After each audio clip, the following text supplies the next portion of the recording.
ও বাচ্চা ভালো থাকার জন্য আমি প্রবাসে যাই।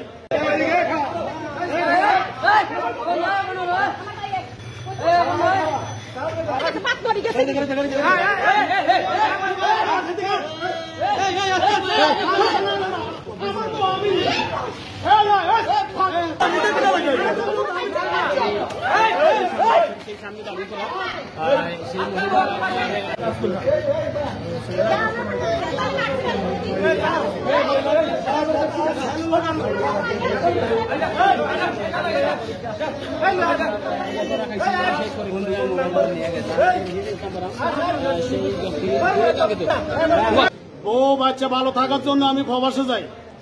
আমার টাকা পয়সা মারিয়া দিয়া আমার শ্বশুর শাশুড়ি আমার ওয়াইফকে মিথ্যা মামলা দিয়া আমারে আজকে সাজাপ্রাপ্ত আসামি করে রাখছে। আমার 60টা ছেলে মেয়ে, 2টা আমার কাছে, 2টা রাখিয়া আমার কইতেছে ব্যারাক ব্যাংকে তাই লোন লইয়া। আমার শ্বশুরের নাম শাহজাহান মিয়া, দেবিদ্যার ট্রেনিং সেন্টার। তার এক ছেলের নাম হাবিব, আরেক ছেলের নাম হইল নাজমুল। আমার এই মিথ্যা মামলা দিয়া তার মেয়ে আরেক ছেলের লগে বিয়ে বইছে, পরকিয়াও করে। এরকম হাজারো প্রমাণ আছে। আমার এই ডকুমেন্টগুলা আমি পত্রিকায় দিছি। মাননীয় প্রধানমন্ত্রীর আমি সহযোগিতা চাই। আমি জান ভিক্ষা চাই। আমার 60টা ছেলে মেয়ে আজকে বনে বনে কানতে আছে। আমার ছেলে মামুন 19 বছর বয়স চলে, সে মেট্রিক পরীক্ষা দিতে পারে নাই, সে বন্ধু বান্ধবের মুখ দেখাতে পারে নাই। আমার ওয়াইফ এখানে হাসপাতালে চাকরি করে, তার জামাই দেখছি দোকানে মেসিয়ারি করে। আমি ভাত খাইতাম গেছি, আল্লাহর কি হুকুম আমার ওয়াইফ দেখি এই আমার সামনে দিয়ে যাইতে আছে। আর যে এখানে মেসিয়ারি করে সে আমার ভাত দিছে, দেখি বাইরে আমার চিনতে পারে না। আমি মুখো কাপড় দিয়ে লাইছি। আমার ওয়াইফ হেরে বলে আপনি আমার রাত্রে ফোন দিয়ে। হ্যাঁ, আমি হেরে বললাম ভাই এ তোমার কি হয়? কয় এ আমার বউ। আমি কি তোমার বউ? তোমার বাড়ি কই? আমার বাড়ি দাউদকান্দি। এ হইলে একটু আমার কইতে চায় না, ধোকা ধোকা করে। আপনার কাছে 10-এর কাছে বিচার, বিদেশে যে এত ভাই বন্ধু আছেন, আমি আপনার কাছে চিরকৃতজ্ঞ থাকবো। এটা আপনারা যেইভাবে মিডিয়ার যত স্যার আছেন আপনাদের কাছে আমি ক্ষমা প্রার্থী, আমার এটা তুলে ধরবেন। আমার যদি কোনো অপরাধ থাকে থানার মাধ্যমে আপনারা বিচার করবেন। আমার 60টা ছেলে মেয়ে, একটা মেয়ে 2 লাখ, একটা ছেলে 2 লাখ।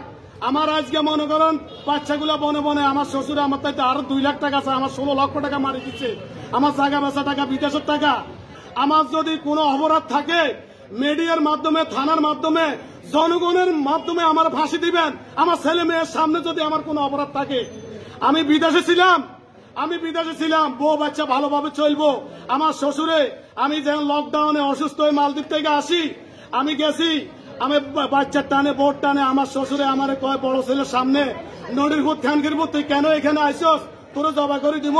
আমার স্বাস্থ্য ভাইয়ের বউর কাছে বলে আমার মেয়ে আমি অন্য জায়গায় বিয়ে দিয়ে এলাম, আমি মামলার পক্ষে যাবো। আমার অপরাধটা কি? আমি সাতপুর কি কোর্ট দেখি না? কমিলা কেন মামলা দিলাম? তারা আগে মামলা দিছে, আমি পরে মামলা দিছি। আমি দর্শকের কাছে, বিদেশি যত ভাই বন্ধু আছেন আপনাদের কাছে, আমি একজন প্রবাসী। আমি আজ বনে বনে কানতে আছি। আমার শ্বশুর শাশুড়ি আমার সমস্ত টাকা আমার ওয়াইফরে কান্ড করে মাইরা দিয়া, আমার ওয়াইফ এখন বসে একটা দোকানের মেসিয়ারের কাছে। আমি একজন ইন্টারন্যাশনাল ড্রাইভার, আমি বিলের সুপার ভদ্দা, এসে পরিবহনে আমি গাড়ি চালাইছি। আমার আজকে জীবনের কোনো নিরাপত্তা নাই। টাকা লোক টোকাইছে আর মারার জন্য। তাকে ভাই তো জীবনে কোনো ইতিহাসে দেয় না। রাত বাজে 2টা, আমার শ্বশুর আমার রুমে, আমার ওয়াইফরে কইলাম তোমার বাবা কেন আমাদের রুমে আছে? আবার ডায়াবেটিস, আপা চলাফেরা করতে পারে না, হাঁটতে আছে। আমার বহু রকম পরিকল্পনা করছে মারার জন্য। আমার এই 60টা ছেলের সন্তানের দোয়া আল্লাহ আমার বাঁচায় রাখছে। আমি কি অপরাধ করছি? দেবিদ্যার অনেক লোকে আমার চিনে। আমি জীবনে কোন লোকের সাথে আমি খারাপ ব্যবহার করি নাই। দেবিদ্যারের এমপি মহোদয়ের কাছে আমার হাজারো সালাম। আমি আপনার কাছে চিরকৃতজ্ঞ থাকবো। আপনি আমার এই বিষয়টা দেখেন, থানার মাধ্যমে আমার জিনিসটা জানেন। আমার বাড়ি চাঁদপুর শাহরাস্তি, মেহের স্টেশন, বাদিয়া গ্রাম, আমার 2 নং ওয়ার্ড। আমার বাইরে টাকাটি তারা নি এই মহিলা মারি দিচ্ছে, ছোট ছোট বাচ্চা ফলাইয়ার। আমরা বিশ্বাস চাই আপনাদের কাছে, মাননীয় প্রধানমন্ত্রীর কাছে। আমার ভাইয়ের অস হয়ে গেছে আপনাদের কাছে, আপনারা এটার বিচার আপনারা করবেন। আপনাদের কাছে চাই আমরা বিচার। আমার ভাই 16-17 লক্ষ টাকা মারি দিছে, সোনা 1.5 ভরি সোনা ও মারি দিছে। এ আর ছেলের সঙ্গে বাগিয়েছে, ছোট একটা বাচ্চা। 5 বছরের বাচ্চা, আরেকটা মামুন 16 বছরের, আরেকটা মেয়ে 12 বছরের, আরেকটা মেয়ে 8 বছরের মেয়ে, এ ফলাইয়া বিয়া বইছে।